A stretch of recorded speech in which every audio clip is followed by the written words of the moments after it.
to one more episode of the Type Theory for All podcast. This is your host, Pedro Abreu, and in this episode we dive super deep into Isabelle, the interactive theorem prover based on higher order logic. We talk with someone who did quite some hacking on Isabelle's internal, Daniel Matichuk. In this episode, me and Dan also talk a little bit about Mizar, Isar, the CEL4, how was his PhD at UNSW. Towards the end of the episode, we start talking about his current work at Galois, where he's been formalizing the Aarch32 architecture for ARM. I hope you guys enjoyed this episode as much as I did recording it. Let's get into it!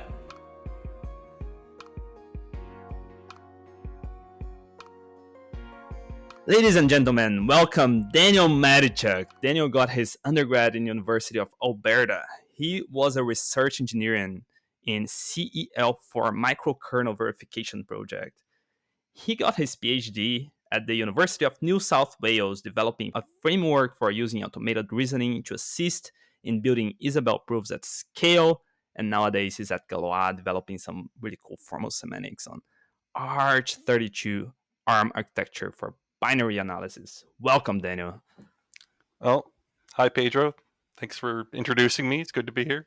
Is there anything else that I forgot about your extensive? I don't think so. I mean, that's a pretty good summary. I guess the one thing is during there was sort of a switcheroo when I was down at NICTA in Sydney, where I spent a little bit of time as a proof engineer and a little bit of time as a PhD student. And that's actually part of what the research group down there does, is they have this, I think they call it an enhanced PhD, where you start on as a research engineer, then do some PhD work, and then maybe go back to being a research engineer when you're done. So it's a pretty good. So it's similar to some sort of internship during your PhD. Then it's a little bit like an internship, but it's kind of explicitly with the purpose of getting you familiar with kind of the verifications space in general, but with the intention of doing a PhD at NICTA. Essentially, was the idea. So it's sort of, I mean, it's like an internship. I mean, so in contrast, I did an internship at Microsoft. I guess that's actually another thing we missed. So while I was at Microsoft, I worked with Rustin Leno, but that was mostly just he needed a summer intern, and I was available, and so did some hacking on Daphne for a little bit while I was there. But at NICTA, it was very explicitly like, okay, you're going to come down here. You're going to do some research engineering, and then we're gonna really prepare you for the world of being a PhD student and get you really familiar with So the idea was that like when you start your PhD, you really know what you're doing. You really have a specific idea.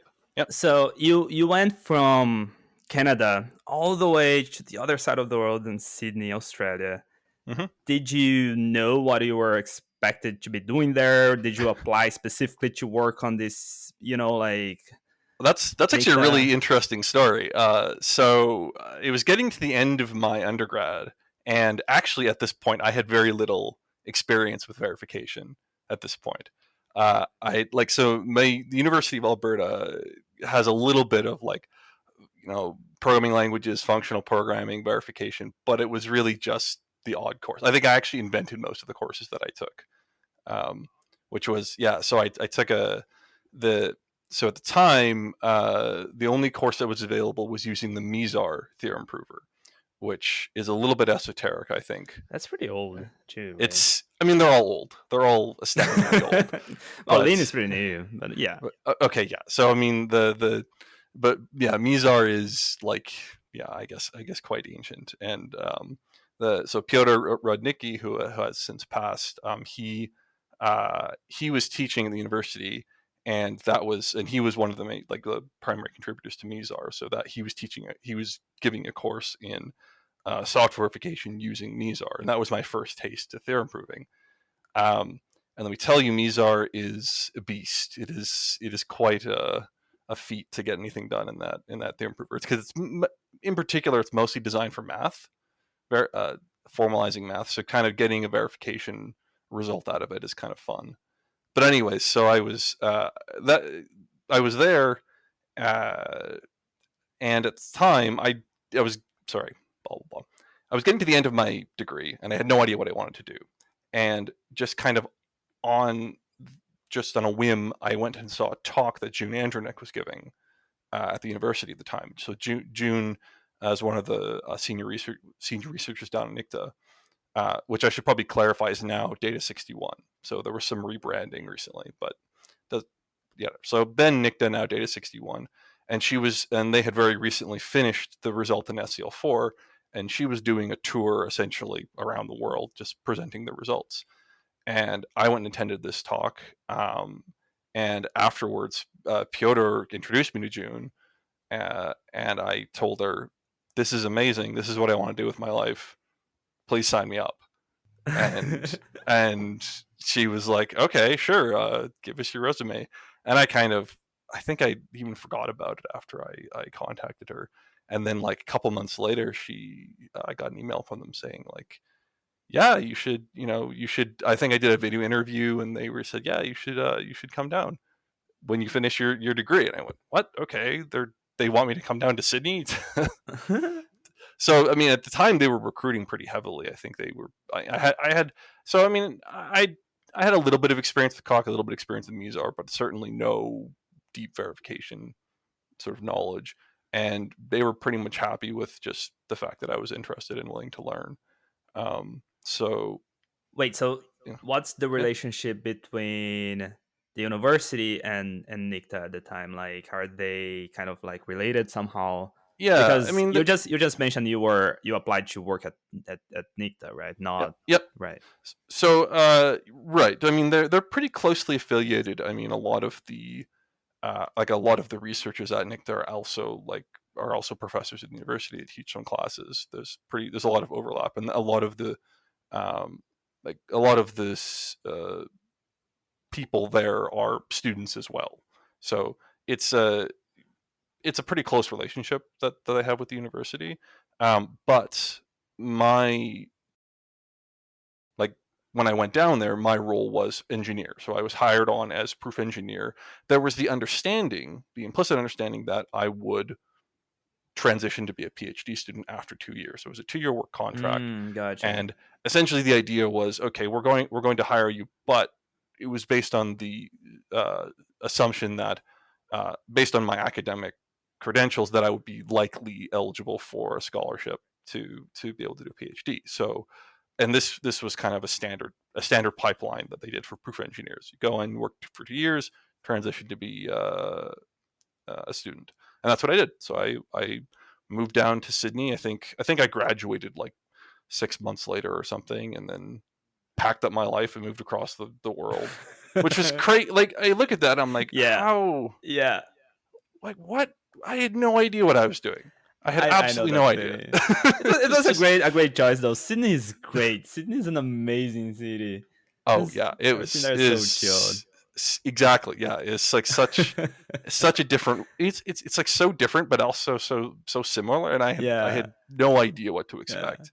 But I was very pleasantly surprised. I loved it down there. It was like, and the Australian culture is. They're so friendly. It's so funny. Like, and they really know how to enjoy life as well, right? Everything is so just go with the flow. Everything is fine. Very, I don't know, especially Sydney, I guess, but everyone feels like they're surfers, just like vibing. It's funny actually. I probably didn't spend as much time with the beach as I could have, but I definitely and I lived like I would say maybe a block like from the beach for probably a good year when I was down there. And it's just well, because it's one of those things where it's like, well, it's always there. I can always go. It's just another And now I'm like, oh man, I wish I could go to the beach. The Oregon beaches are not quite the same. No, I didn't see any as good beach here in the US. Yeah, maybe if I go to Hawaii or something like that. Yeah. I think the Sydney beaches are like world renowned, and I had nothing to compare. I mean, I lived in Edmonton my whole life. I think that our beaches are like we have some lakes, I guess. Like, and I went, wow, this is amazing. and Uh, probably didn't use it as much as I could have, but I loved it down there. Yeah. Coming back to your work at Nicta, so what exactly were you doing there? So I was a proof engineer, which is a term that was largely coined there, where which I think probably since then has become more of an accepted term, but it's kind of in contrast to a software engineer or similar, where your job every day is to sit in front of a theorem prover and convince it to believe things. So at the time, they had finished proving the SEO4 kernel correct, which was a functional correctness proof, and they were busy trying to verify more properties about it, and that was basically what they were hiring people on for. So when I went down there, they were working on this information flow proof. So it was this reasoning that not only is the kernel functionally correct, but it satisfies some security properties that are desirable, which is, so specifically they were reasoning about confidentiality and integrity, to essentially, because the idea is it's a kernel, it's supposed to enforce some separation of things running on it, so they wanted to prove that it actually adhered to this policy. So yeah, I mean, and that I didn't know that's what I'd be doing. I basically, when I signed up, I just said, yeah, theorem proving, cool, whatever. Kernels, cool, that sounds interesting. So my first day down there, they sat me in front of Isabelle and said, all right, well, here's a proof that's half done, go. And that was it. That was that. So okay, I mean, the training was like they do run a course. So Gerwin Klein, the leader of the group, like he runs a course at the university, which I attended, in Isabelle 101, and I knew some theorem proving. I'd used Coq before then, so I kind of knew what I was getting into. But there's a lot of, it's like software engineering. There's knowing how to use the tool, and then there's knowing how to navigate the proof that you're working on. And let me tell you, the proof for a microkernel is very different than like a math proof. You can't fit it on one page. It's whatever. I think it's 1,000,000 lines now or something. So there's there's a large amount of context that you're trying to sort of get into your brain, and and this is the funny thing about especially proofs of that scale. Half the time you have no idea what you're proving. You literally could not explain in words what the statement on the screen is. It's just a bunch of symbols, and you're kind of just throwing symbols at it, and sometimes it comes back and tells you that it's true, Right. and then you feel good, and you're not really. You kind of just feel like it's like what's it? A video game. Yeah, it's like a video game where it's you kind of just, you're playing it and you're winning. You're not really sure why. Yeah. I know that feeling very well. I'm pretty sure any listener that have done some theorem proving knows that feeling. Well, I can assure everyone that never stops. It gets better. You have a better understanding of the mysteries, but there's always a little bit of like, okay, why did it do that? Okay, I don't know. Whatever. I'm just gonna keep going. It's working. It seems to be working. It's green, and then of course you realize you've assumed false somewhere, and then you have to backtrack a lot. Yeah, it's backtrack everywhere. So is interesting. And at the time, I mean, we had some automation, which was very magical for me. I had absolutely no idea how it worked. There was kind of this arcane wizardry where you invoke these tools, and they would come back. Yeah, right? Exactly. Well, so Sledgehammer didn't work for our tool. So largely we had a VCG that we'd thrown together that was just called uninspired WP, meaning weakest precondition for weakest precondition propagation. And at the time, I mean, I didn't even know what that did. It was the thing that you invoked when you had a Hoare triple, and when you invoked the WP, it went away, and now you had a verification condition. I didn't even understand how it applied the calculus. It was totally abstracted away from me. Most of my time was just spent bashing away at these verification conditions. It was popping out. But yeah, so I mean, I worked on the security proofs while I was down there. And that was kind of probably the big result. And then towards the end of my engineering stint there, I kind of got into more the guts of like automation, trying to automate these proofs. and digging more into the foundations and of Isabelle itself, like the implementation details as well, because this is, at the time, that was you there was no boundary. If you wanted to write automation, you had to crack open the hood and start digging around inside. And it was really fun, very interesting, and it was actually like being given a superpower, because kind of at the lab there was definitely there was a lot of people who knew how to use Isabelle, but there wasn't a general knowledge about, well, how do we. There were some people who had sort of the secret sauce and they knew how to write automation and write tooling, but most proof engineers, that wasn't their job. And a lot of the proof engineers actually had math backgrounds, so they, their programming experience was pretty limited. So now being granted the superpower that, I know how to. I was writing Isabelle tools left and right. I wrote like a debugger. I think I did some parallelization and did it for proofs, and I did all this stuff, and it was really fun. I really enjoyed getting into the guts of how it all worked. That's when your thesis on Eisbach came together. What is that? So Eisbach is a tributary of the Isar River. So it's a joke.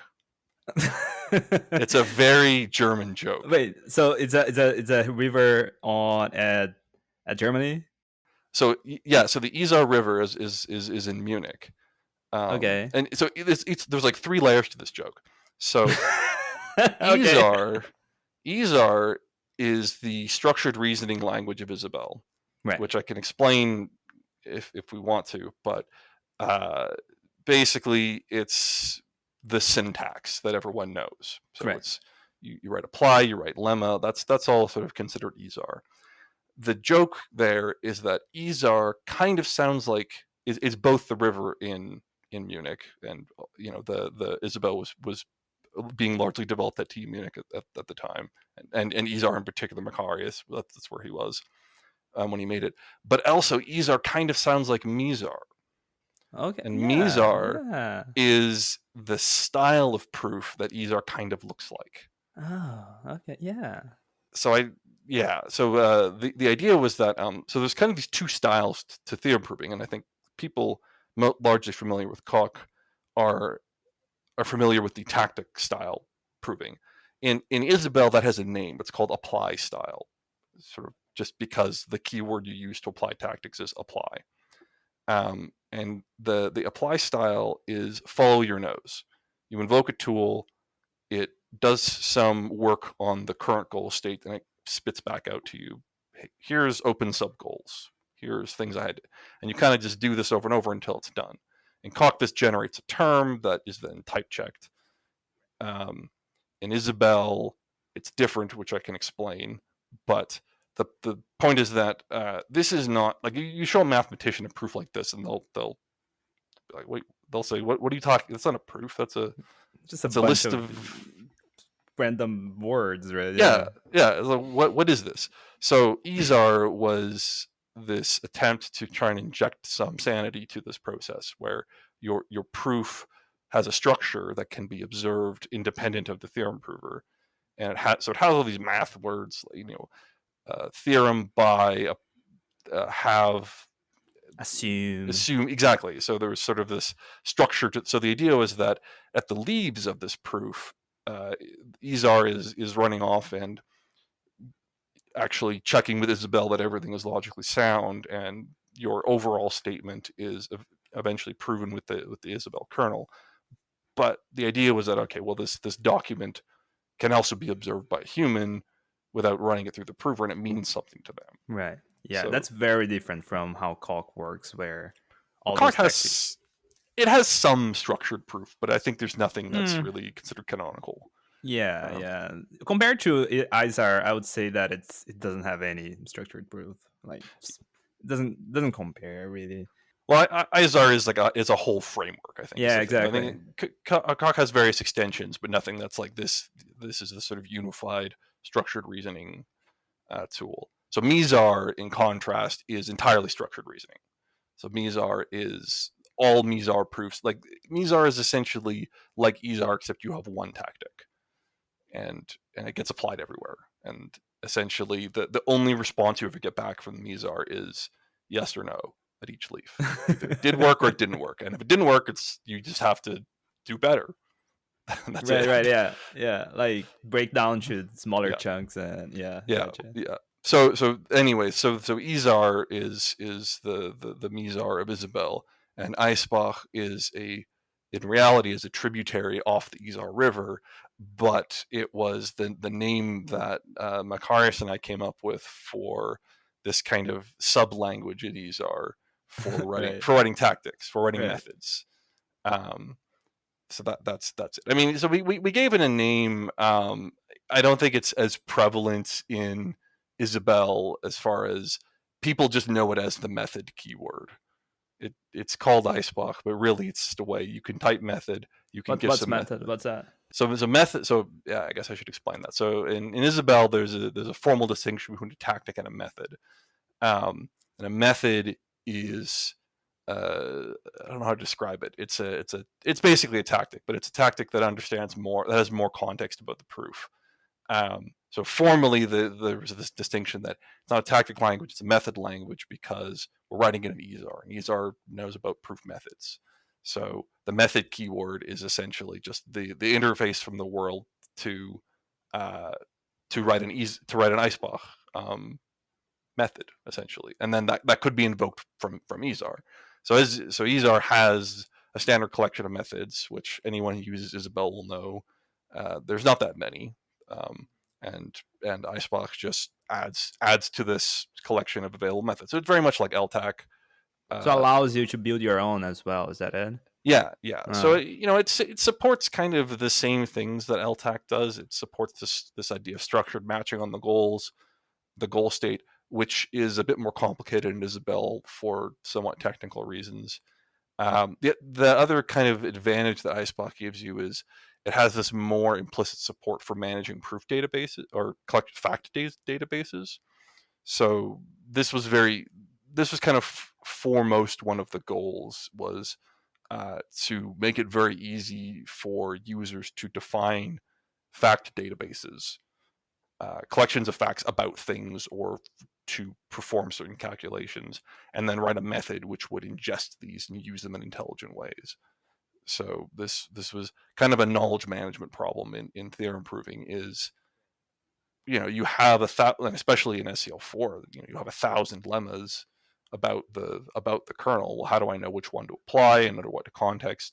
So there's kind of this game that you play a little bit of. There's an advantage to being explicit in your proof, with I'm going to invoke this lemma, but it's brittle, and there's an advantage to because it means that the person looking at it can go, oh, okay, I can see that this is the lemma that you used to prove this thing. But automation kind of lets you capture the essence of a proof. You can say, well, I applied this strategy, and that seems to have worked. So the Icebach idea was, well, let's give people a really easy way to manage collections of facts and match out of them and apply them in structured ways.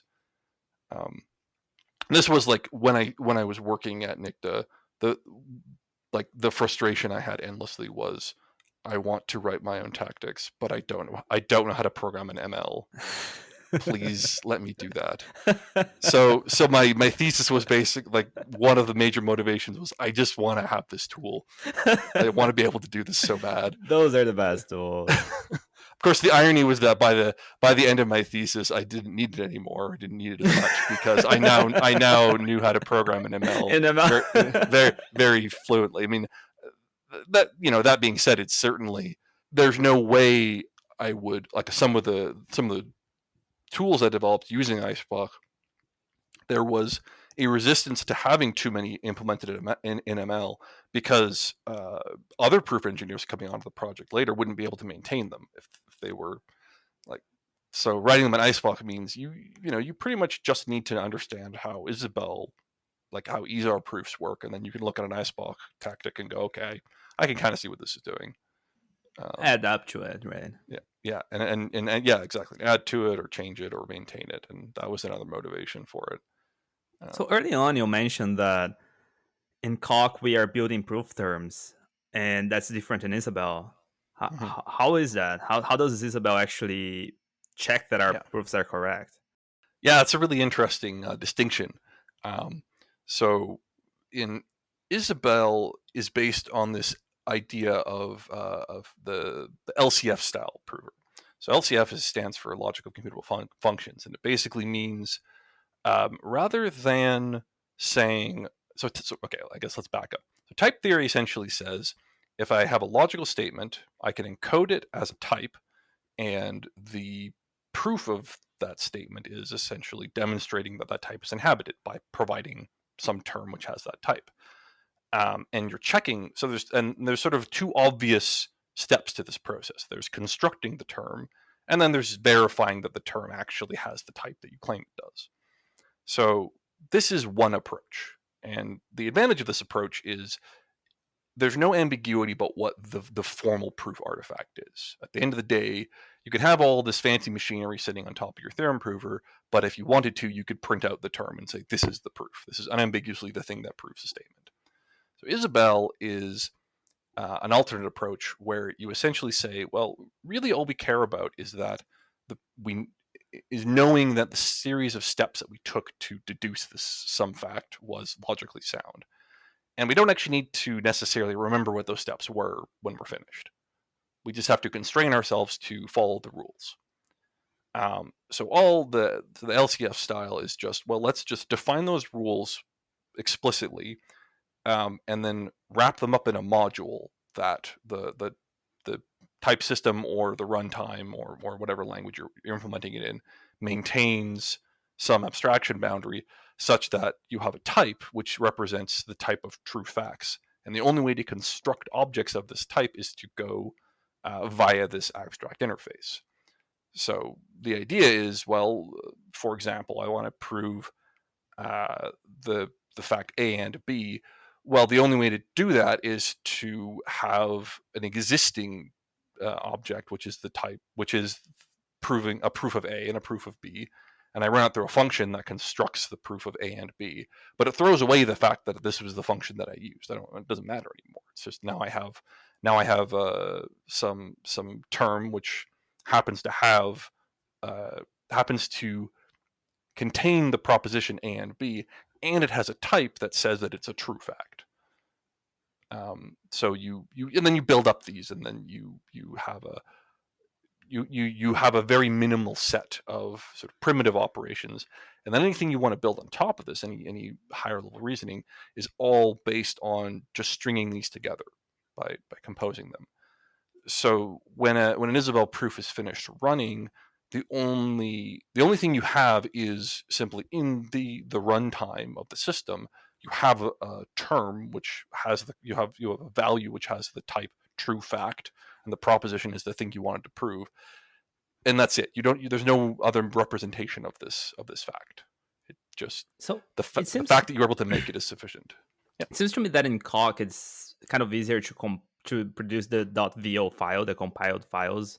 That is just pretty much storing the terms, maybe, like saying, okay, these are the terms that type checks all these Mhm. statements.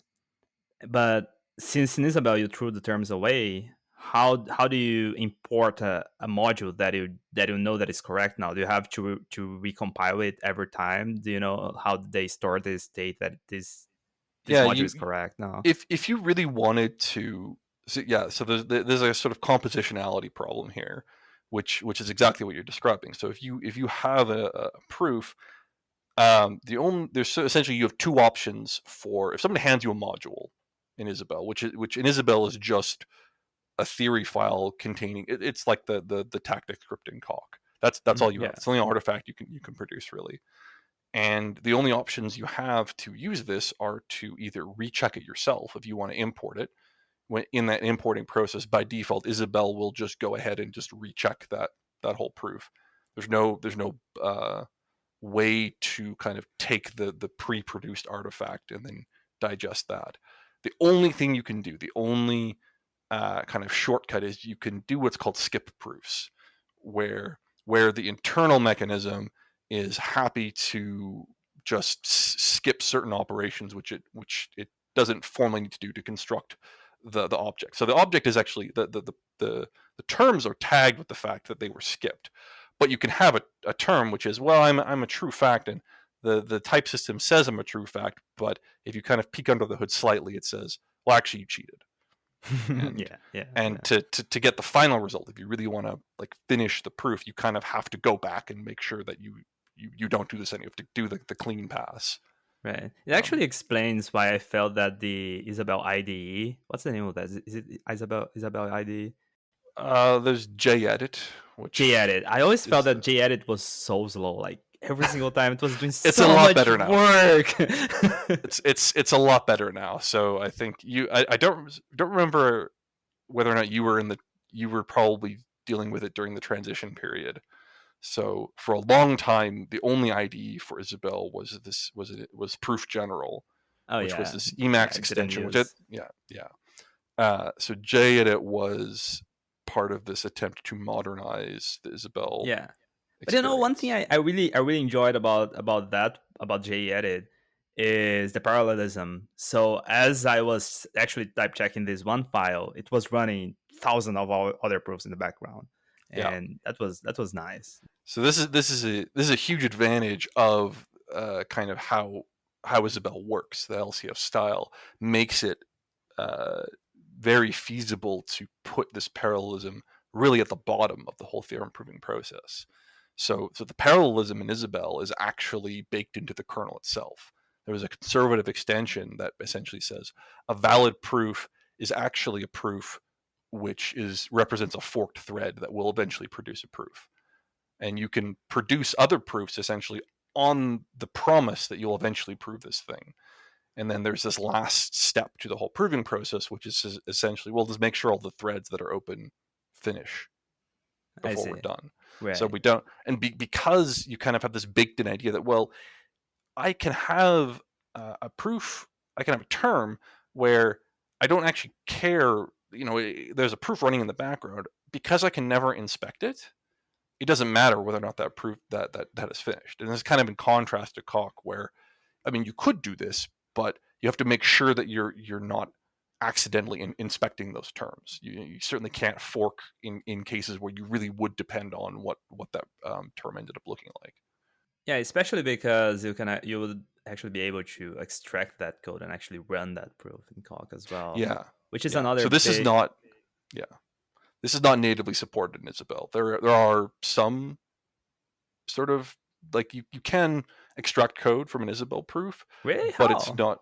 Well, there are tools which are based on the idea that, well, there is a sort of obvious mapping from like certain, like an Isabelle term to an ML program, for example. Okay. If you have a function, it's just a series of rewrites. You can just implement that as an ML function. But the mapping is largely just informal. It's just, we happen to be able to derive a program from the set of functions. And I would be surprised if that's complete, though, because of the classical logic. Oh, it's certainly not complete. It's you very quickly run into instances where this won't work. It's just one. I don't think it's being seriously used anywhere.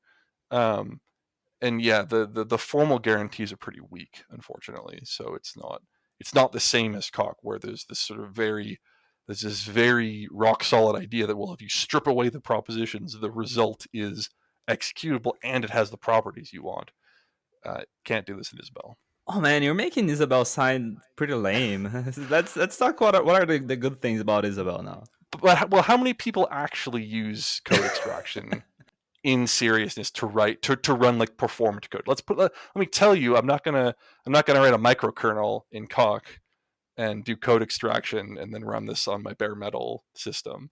That's fair. So, yeah. And in Isabelle, we have the SCL4 proof is 1 million lines of proof, and it, Isabelle handles it like a dream. It's, well, okay. I mean, it's been a process to get here, but I mean, in modern JEdit, you can open all the theory files, and you got to have 16 gigs of memory, but it'll work. How does a mapping from the C program that implements the CL4 to the Isabelle files work? How does that mapping go? Yes, that's based on a bunch of tooling, which essentially is extracting a C semantics from the C code, and that's a trusted step where we have there's this semantics for C. I think it's a general semantics called simple, where it's a very simplistic imperative language that is built into Isabelle, and the sort of trusted step is, well, let's parse that C, create a representation of that C code in simple. Now it's inside of Isabelle, and and the rest of the tooling all sits on top of that formal representation.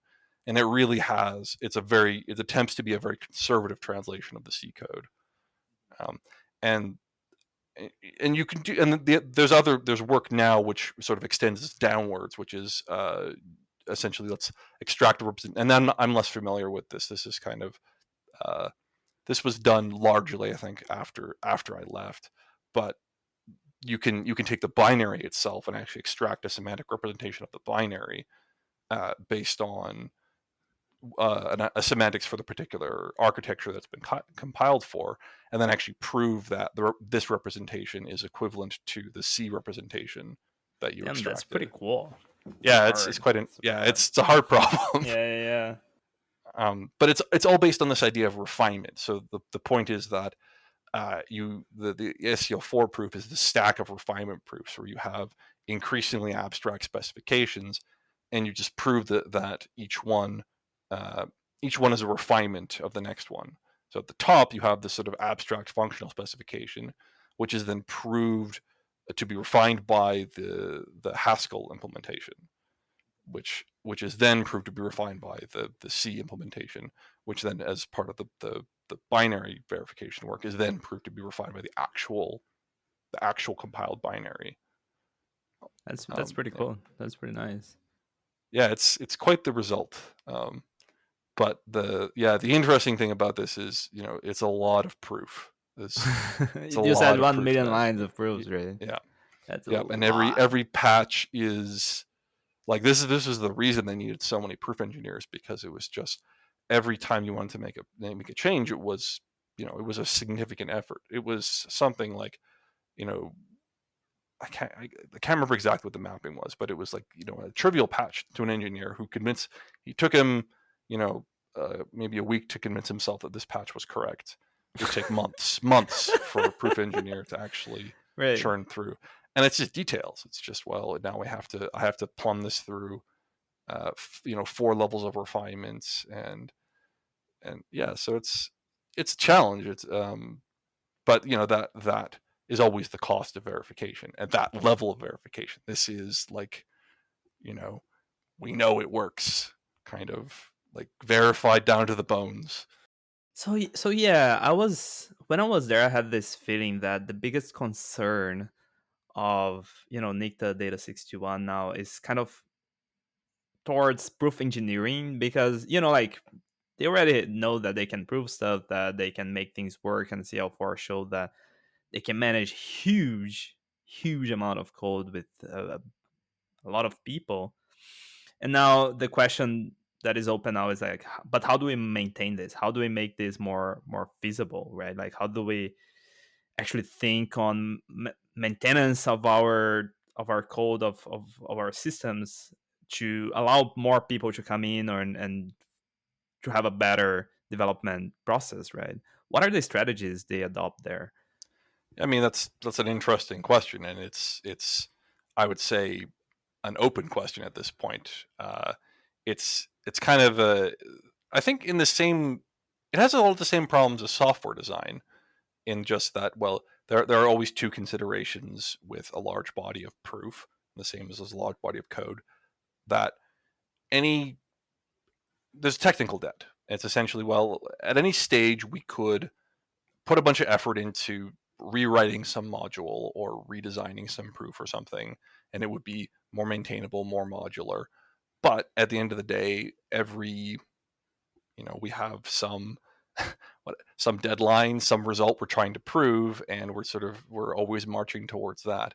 So the strategies are essentially, well, how do we, every time we have to go back and look at this proof again, we have to prove another property, how do we try and inject some more sanity into the previous work? Now that we know more things, we're already going through the process of looking through it again.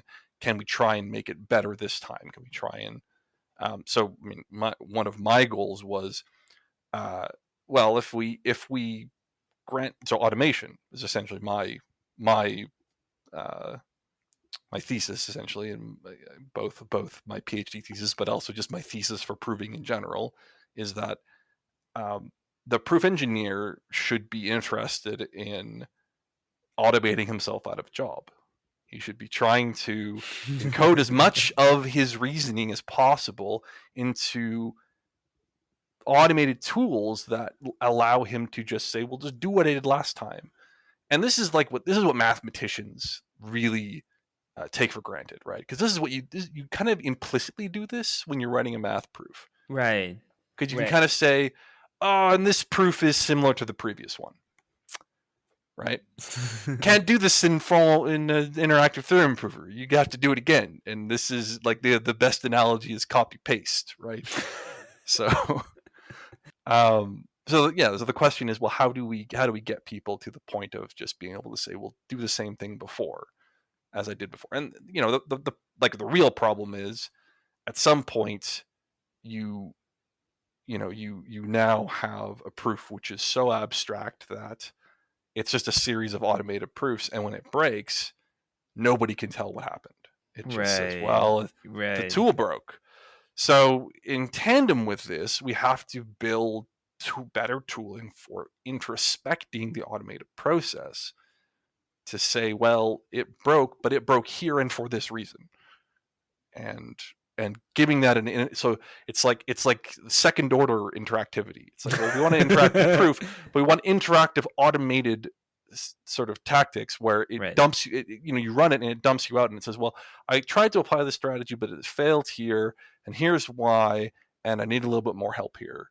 But not in a way that encourages you to kind of just follow your nose and keep adding tactics, in a way that encourages you to go back and instrument the automation in a different way so that it now works. But doing this in such a way that it's structured, because this is kind of like already what happens during proof engineering. There's kind of this hilarious kind of unpacking process where somebody has gone through a lot of effort to take 100 lines of proof and mash it into one super method that just does everything, and then it breaks, and now you as the poor soul who has to fix this proof now has to sort of unpack this and go, okay, I'm going to copy this and like remove bits of it and see, well, what was it doing before? And a lot of the time, the only way to figure this out is to go find the person and ask them what was going on in their head when they wrote this thing. So, how you want to make this more formal and make this process more structured, more formal, more like the tool, the assistant should assist you with this. So that's, I built a bunch of stuff, not just Icebach, but I built a bunch of tooling around supporting this. But I think there is also there's a matter of making it a principled approach for engineers to apply this strategy, because there's this general problem in theorem proving. I mean, I certainly experienced it when I started, which is essentially you can throw any smart enough person at a proof, and eventually they'll solve it with enough, caffeine and time. Exactly. The resulting proof may be a disaster. It may wander around and be way longer than it needs to be. But at the end of the day, if you're just trying to get the top level result, you as the grand proof master, you don't care. Or, I mean, you should care, but if you're just looking at the next deadline, what you really care about is, well, okay, it works, great, ship it, let's go. Yeah. And it's like a very different process to software engineering, where you have no idea if your software is correct. I mean, unless you're verified, obviously. But I mean, in general, with software engineering, if you write a bunch of, you write some C module that nobody can understand, but the types are all correct, no one cares. Like, I can't understand this. Go away, right? Do it better. With proofs, there's definitely this ability to write a proof which is bad, and there are bad proofs which check, but they're bad. That formally you can still import them. You can still use those results, It doesn't matter that they're bad because you just care about the top level result, and it's a problem. It's that requires discipline to solve. Yeah, I feel like even though theorem interactive theorem proving has been around since the 70s, I feel like it's still too young because it's very niche and there's definitely not that many people working on it, right? Like Yeah, for software yeah. engineering, there's been a lot of many very smart guys, and there's a lot of many companies that you know are interested in having good software and maintainable software because that makes them a huge amount of money. But that's not quite the case for proof engineering, right? So it feels like everything is just so young and childish in a sense, right? Everything is just there's just so Well, many open questions yet. How do we do this properly? yeah, and it's largely done in an academic context. Right. So Yeah. you don't have people, and you're never going to have this problem where if the proof breaks, people's phones stop working in the middle of the night. Like, it's not like Google where the system goes down and somebody gets a page. Like, the worst the worst thing that happens, like at NICTA, there was this it's called a there was a beer offense was the joke. So a Okay. beer offense is, there's a list of offenses you can commit in your proof, that if you do them, you owe everyone in the lab a beer, is what we called it. Which is so Australian. It's hilarious. That's so good. And they were and there, I can't remember what they were. I probably would commit them. And there's things like ending a proof with some kind of thing, using this method in the middle of a proof kind of thing. But it's like, so we kind of had this idea that, like, there are things you shouldn't do, but it was very much just kind of, okay, these are the things you don't do, and that was it. That was the extent of the Yeah, engineering yeah, stuff. So, yeah, yeah, we kind of got better, and it definitely, as we went through, like, because it was kind of you need the experience, and that's the thing about software engineering. We've built so much software that there is this corpus of knowledge and experience that we collectively have developed over time. We had to, and in proof engineering, there is the process of building the proof once, which I didn't do. Like, I didn't do the original SEL4 proof. I was mostly just subject to it. But, I then gained a lot of familiarity with, okay, well, we have to go through it again. We have to now go back through the proof, and where are the pain points? Why is this hard to look at? Why is it hard to look at someone else's proof for the 100th time? And what about a patch is making it hard? And we could not answer any of these questions until we'd done it a dozen times. And we're just one lab looking at one proof. I gained a lot of familiarity with that proof, but it's a hard question. How do we generalize these results to other proofs, to other projects, in other theorem provers, no less? And it's just, yeah, and you're right, it's young. It takes time. We have to, and we need the motivation, right? We need a proof that somebody's interested in maintaining, like the SEL4 proof. You need more of these. You need more proofs that people want to keep moving forward and iterating on, to develop these ideas further. Do you think there is interest in the industry to start Uh, using more interactive theorem provers? Now that you're yeah, at yeah. Galois, how do you look at this? Well, yeah. I mean, absolutely. And this is so. I mean, we have Galois in an interesting position because we're both kind of trying to market the act of verifying. So someone will contract us and say, well, we have this system, we want you to verify it, and we'll work with them to figure out, okay, well, what is the specification, what is the actual level of verification you want, things like this. But also, we are internally developing a set of tools for doing the verification work. So this gives us a lot of flexibility, because the motivation for how these tools work is derived directly from real world experience verifying stuff with it. And we give ourselves a lot of flexibility by kind of grounding ourselves in practicality, rather than formality. So, and this is, perhaps there's this idea that in theorem proving in Cock and Isabelle, it's kind of an all or nothing approach, right? You have the system which has the logic that is used to produce proofs, and there's no notion of half verified or kind of verified. Either is or it isn't. Obviously,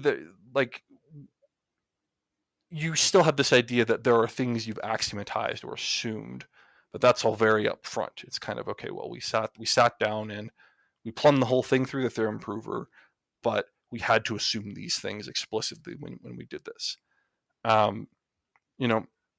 There is this idea that, well, let's design a system where it's supposed to be for verification, right? And this is kind of, I think, another idea in the proof space, where your verification level is much lower, like your assurance about the resulting artifact is much lower. You don't have a battle-tested theorem prover telling you, okay, you definitely got this right. You have a collection of tools which kind of give you some assurance that what you developed is correct, not to the same extent, but they're maybe easier to work with, easier to iterate on. That being said, you still have the same problems. So you still fundamentally have the same sort of problems that you design a proof in a proof system that you've developed. You now know how you could have made the system better. You still have the proof. You still have to go fix it. So yeah, I think there's definitely industry interest in this, and I think the industry is mostly willing to let us kind of tell them, or work with them to say, okay, what is the level of guarantee that you want?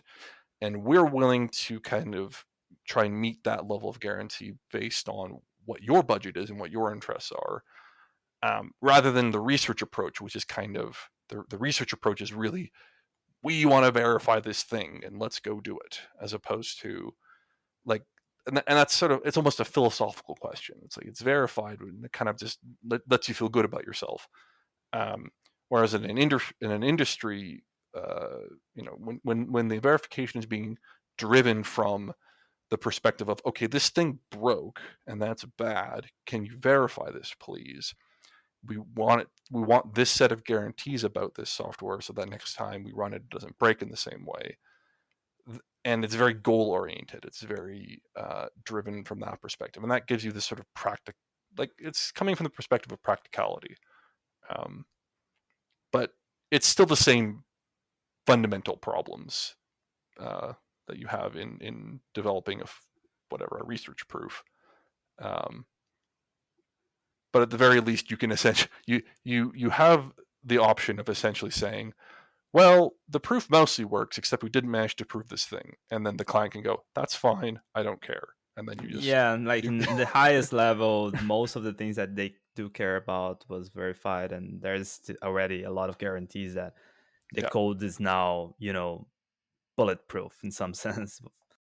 Yeah, with respect to what they care about. And that I think the difference there is that caveat is fine. And the thing about proofs is the thing that's funny about proofs is that the things which are hard are not always the things which are interesting. Yeah.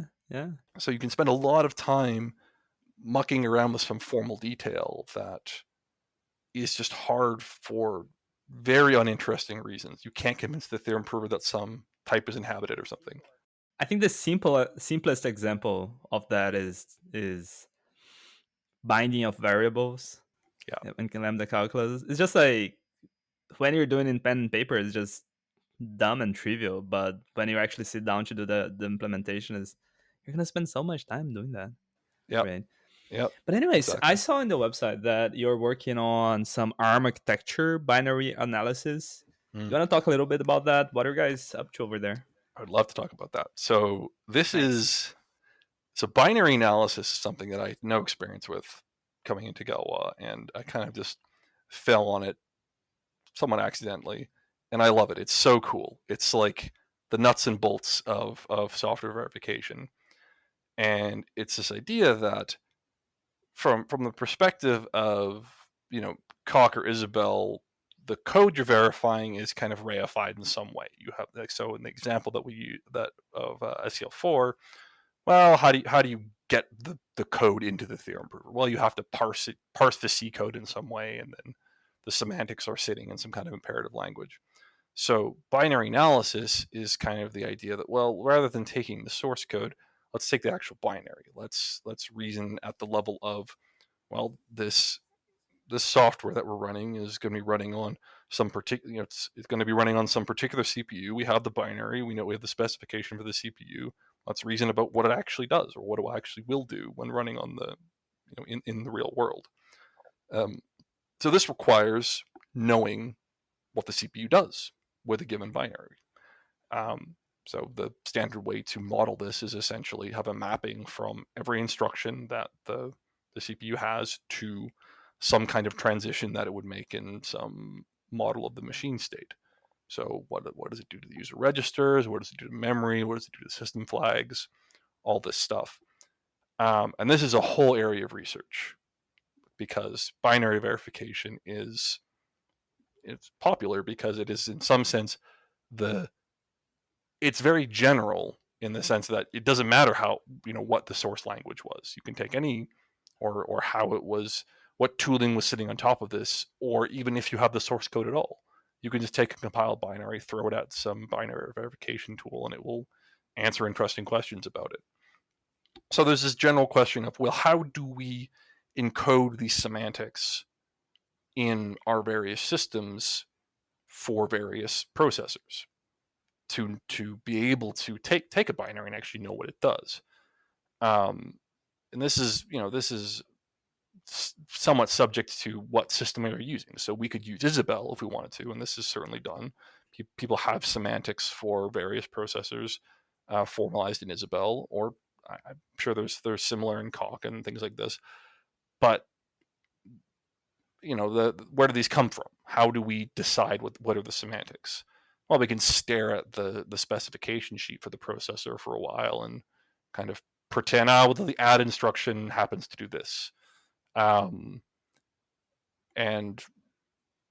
this works for simple instructions and things like this, but it's kind of, you can get it wrong for system instructions. It's very easy. There's a lot of details to get right. So the ARM work that I'm doing is based on this work that Alistair Reid, who was at ARM at the time, essentially sat down and said, well, let's specify within ARM formally the semantics for the processor using a language that he developed called, somewhat uninterestingly, the ARM specification language. Yeah. So it's a it's an imperative language with some functional features that is a formal specification for the ARM processor that is used internally. I think like they derive like documentation from it and things like this.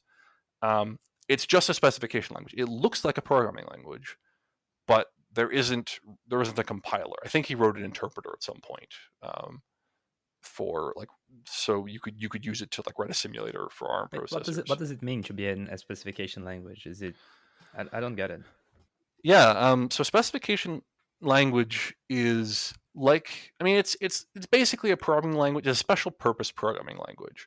So the ARM specification language has functions, variables, global state, types. It's got everything you'd expect in a programming language, but all it doesn't do anything. It does not compile. You don't run it. It's it allows you to. So why do you care about this at all? Yeah. Yeah.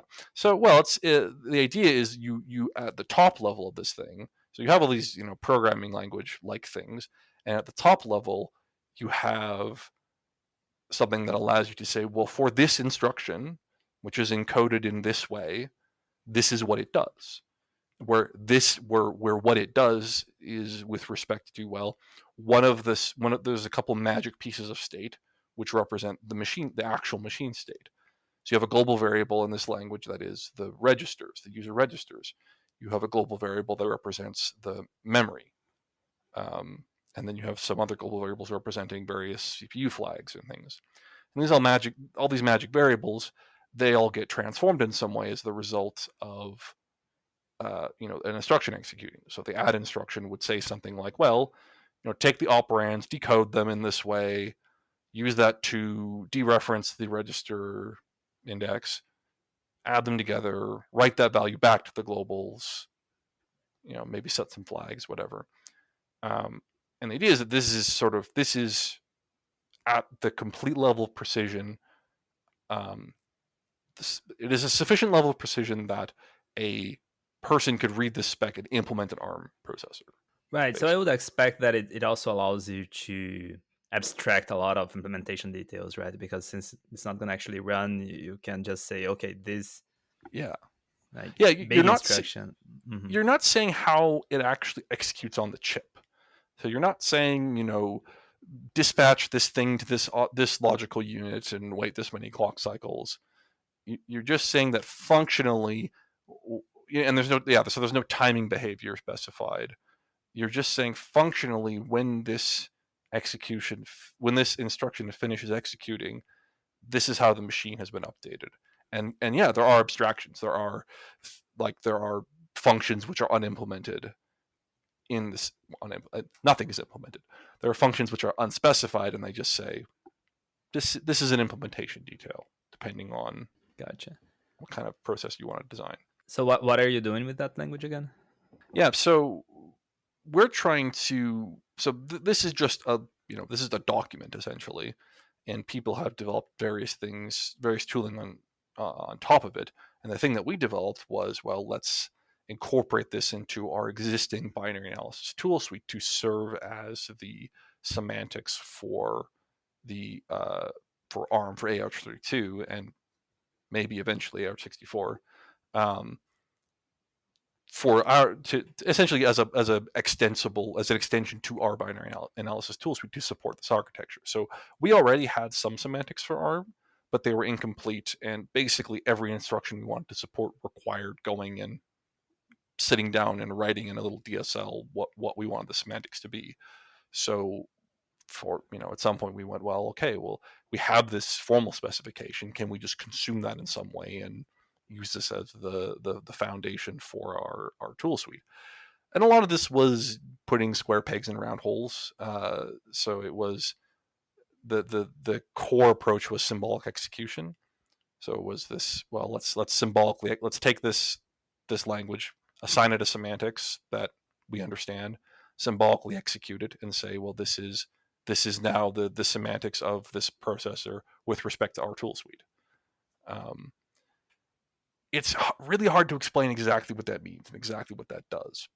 But the idea is, once we feed in the ASL, we churn it through a bunch of tooling, generate a representation in our own tool suite.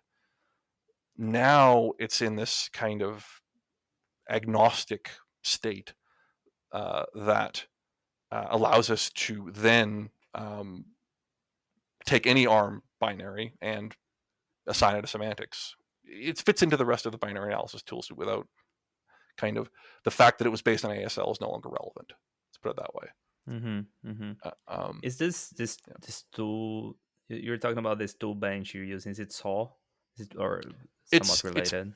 It's related. So it's part of the software analysis tool bench, but I think it would fit under that umbrella. Yeah. So right. it's like, so Macaw, I think is the. Gotcha. Yeah, SAW, if I remember correctly, it works mostly on LLVM code. So yeah. So this is, it's a little bit different. This is binary analysis. So this is, you don't even have the LLVM. This is, you have you have some raw compiled binary. You got to write specs in, say, Haskell as well, Cryptol or something like that. I mean, we have a bunch of DSLs for, like, we have a DSL for writing specifications.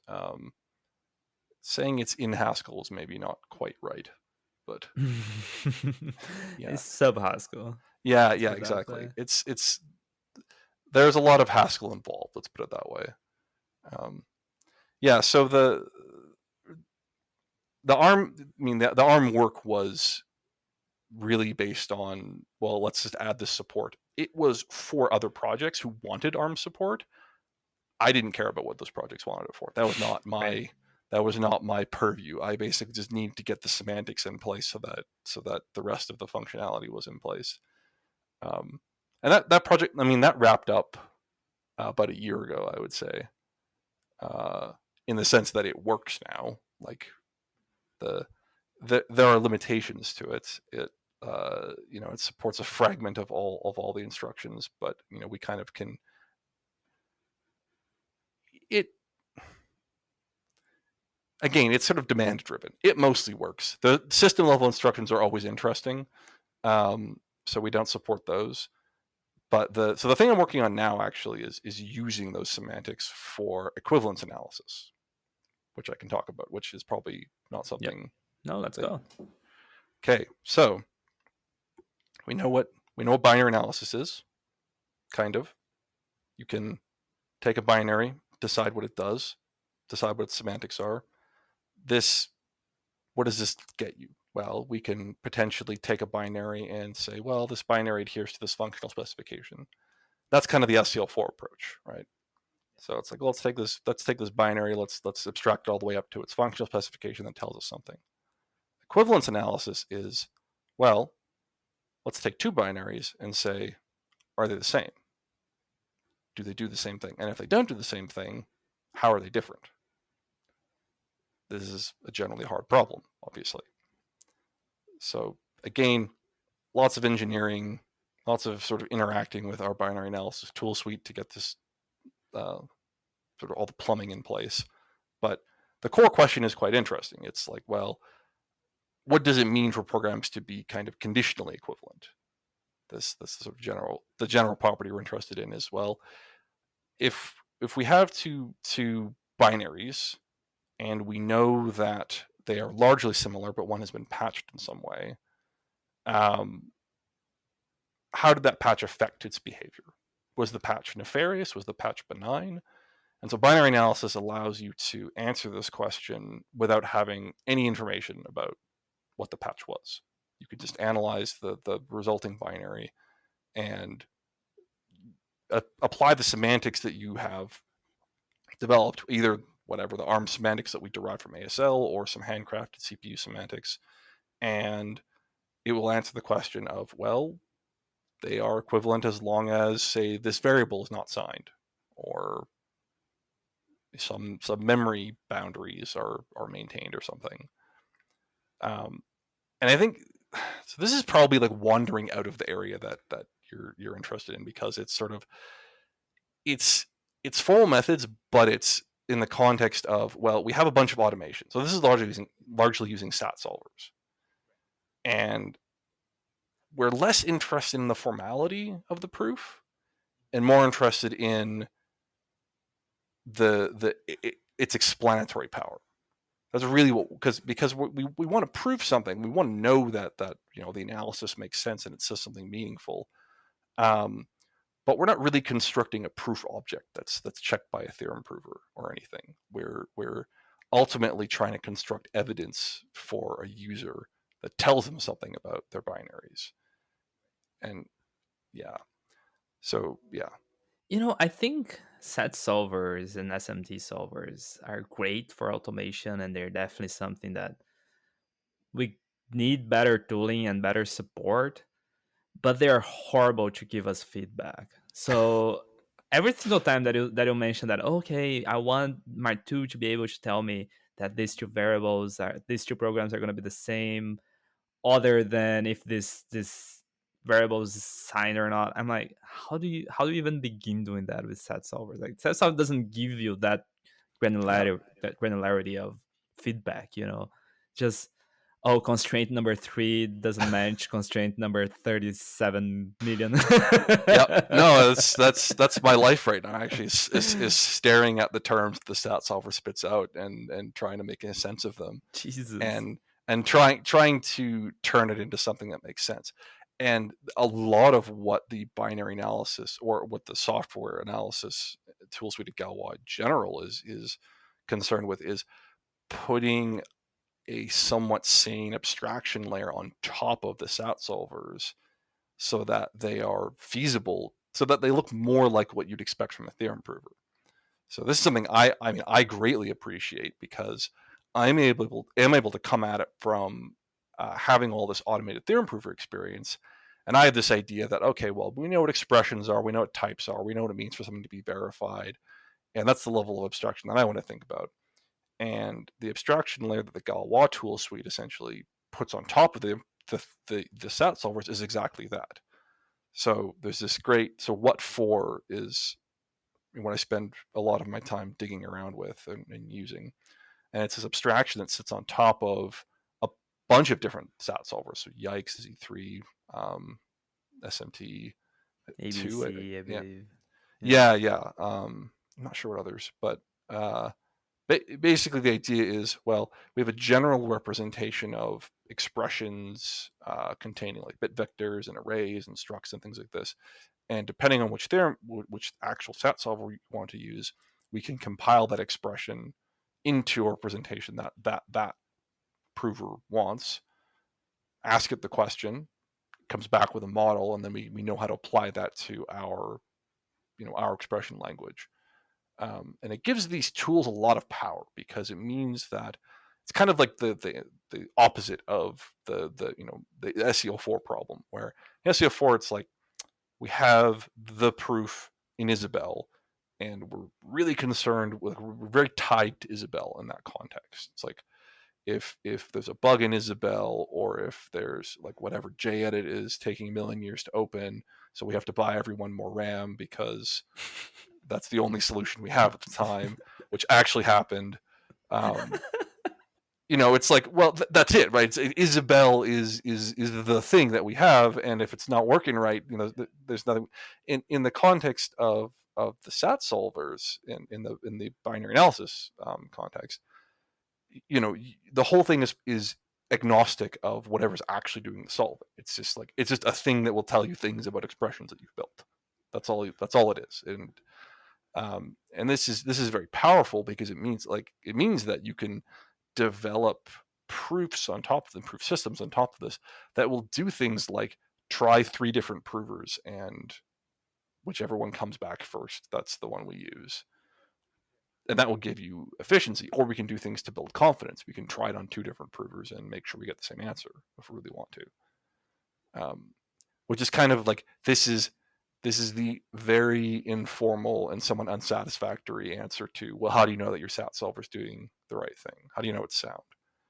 Oh, we tried it on 2 different ones. It seemed to be okay, so it's probably fine.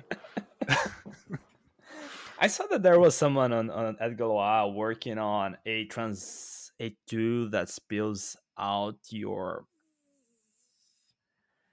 I believe it was your sat solver proofs, or some level of the formalism down to cock.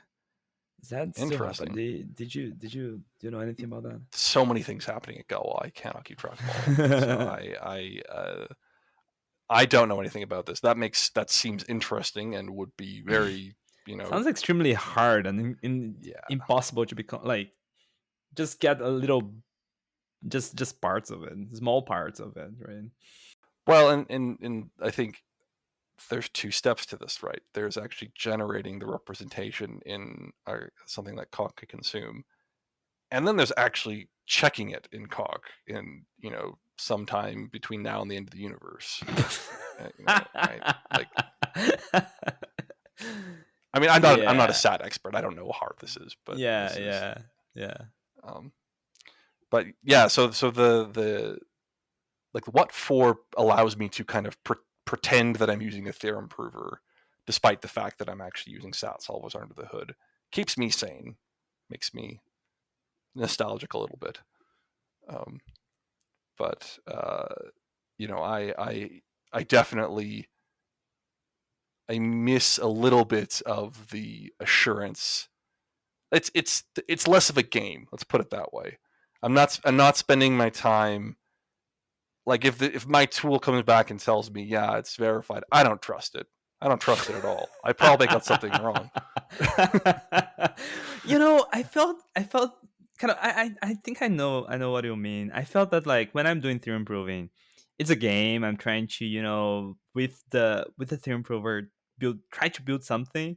But with set solvers, I feel like I'm actually fighting against it too, I'm throwing stuff at it and it's like, no, this is horrible, get out of here. And I'm like, no, please, no, come on, this is better, right? And they're like, no, and I'm like, why? And they're like, no. They don't explain anything. I'm like, ah. Yeah, it's great. No, I totally agree with that. It's so it's very interesting being in the position of essentially trying to develop a tool that sits on top of this and tries to abstract away the madness of SAT solving. But I mean, it's a different kind of theorem proving in a different context. I don't have the safety net, to put it that way, of the theorem prover, which is actually like it's just it's an interesting thing that I kind of had to that I'm working on right now, actually, which is like we got to one stage of development on this project. And then I had to go back and actually kind of inject some sanity into the whole process and have it emit things that looked like proof objects. Because I essentially went, I don't trust this thing at all. I wanted to produce some kind of certificate that I can look at. And that's very, very much me, like showing my theorem proving background. That's amazing. I really hope that you come up, like, that you can complete all of this specification, because maybe that's not the right word. Like, complete this tooling, like this is an extra layer of tooling behind set solvers, SMT solvers, to provide a better usability. I'm really looking forward to what's gonna come out of this project. I really appreciate this is not. I mean, this is a general Galois thing, and I'm working on one small piece of it. Yeah. I'm excited to see what happens. But anyways, we are more than 1 hour in. It's probably a good idea to wrap this up. Is there anything else you would like to mention that you think that, I don't know, maybe it wasn't mentioned and we should go back?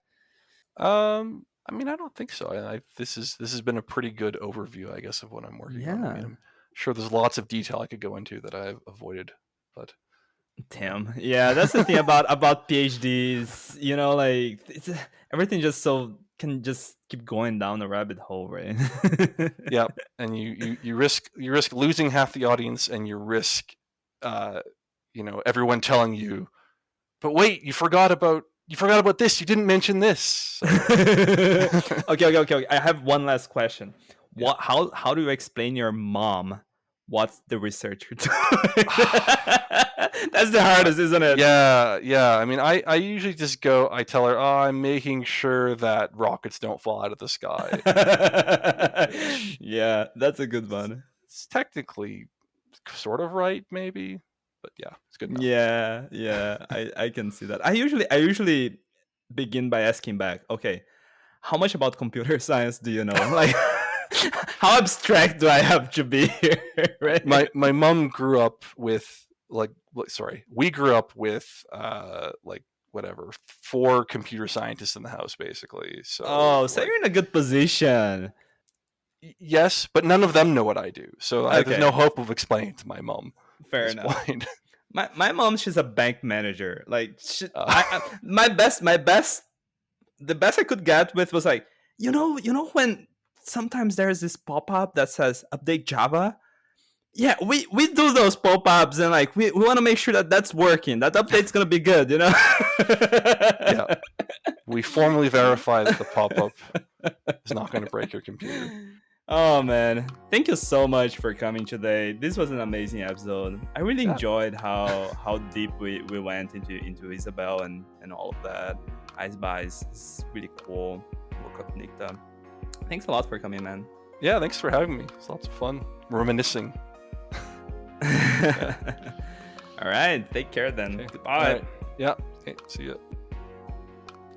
I hope you guys enjoyed this episode. If you liked it, don't forget to share with your friends, with your advisor, with your roommate, or whoever you think's gonna enjoy it. If your favorite podcast platform has a rating system, please leave us a rating. And don't forget to subscribe so that you're notified when the next episode comes out. Which, by the way, I have no idea when it's gonna happen because, you know, research in life happens. If you have any questions about the topics covered in this episode, leave them at our website www.typetheoryforall.com. That's www.typetheoryforall.com. And I'll see you next time.